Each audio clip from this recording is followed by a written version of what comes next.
Donc, vous voyez En compagnie de... à droite Monsieur Romain Blenes Voilà. qui vient de ASPTT Rodez.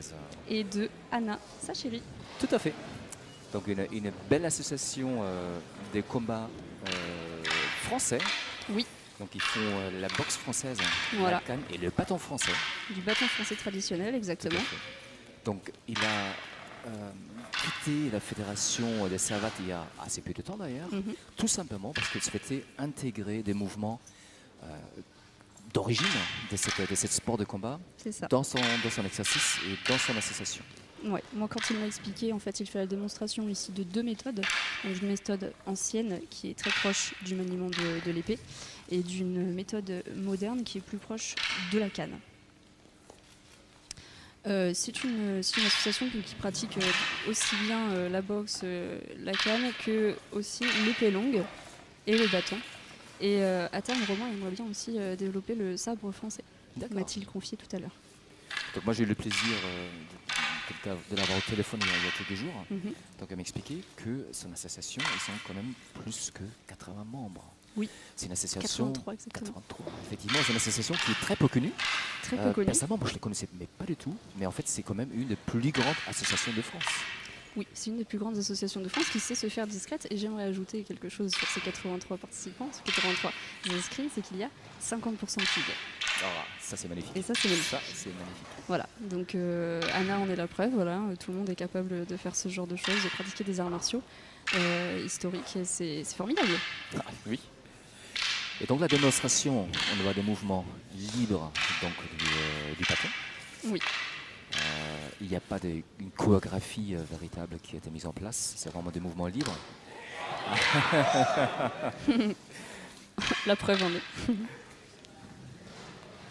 Donc c'est Romain qui a créé cette association.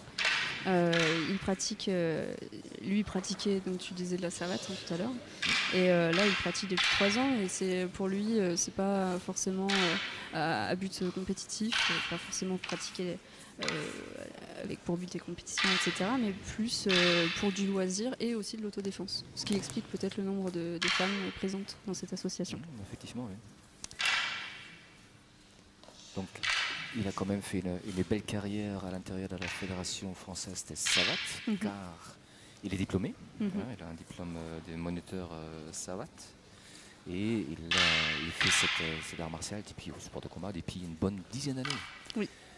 On m'a expliqué qu'il a l'équivalent d'une ceinture noire en savate et également canne et bâton.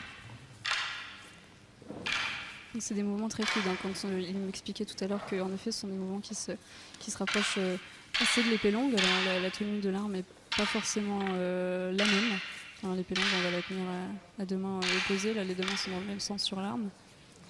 Effectivement, on voit bien d'ailleurs les défenses, de faire cette scène sur les côtés. Donc oui, on peut se trouver avec une épée à deux mains de la main et on ne trouve pas trop de différence. Oui.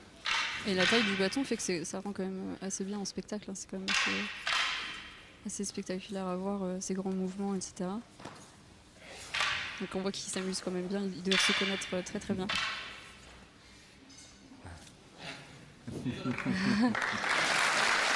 Bravo. Et voilà. Bravo. Et un petit bisou qui clôture tout ça. Super Romain.